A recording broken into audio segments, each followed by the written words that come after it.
Welcome to Luca and Miguel. Enjoy the video. You start by checking essentials, battery level, firmware, and your router credentials.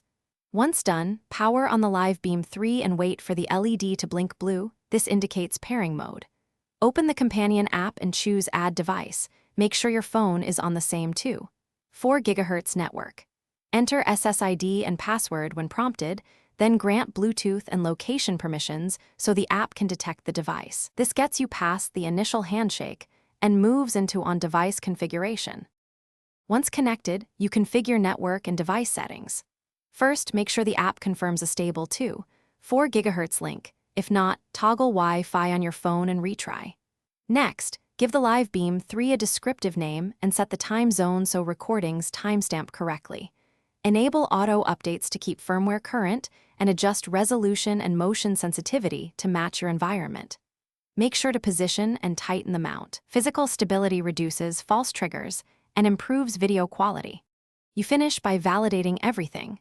Open Live View and record a 30-second test clip to confirm video, audio, and event alerts. Once satisfied, double-check cloud backup or local storage paths so footage is saved where you expect. Share access with family via the app if needed, and set notification preferences. If something goes wrong, like no feed or intermittent drops, first reboot the Live Beam 3 and your router, then reattempt pairing. If problems persist, reset the device to factory and repeat the setup steps. Thanks for watching and please subscribe. It's the best investment you'll ever make.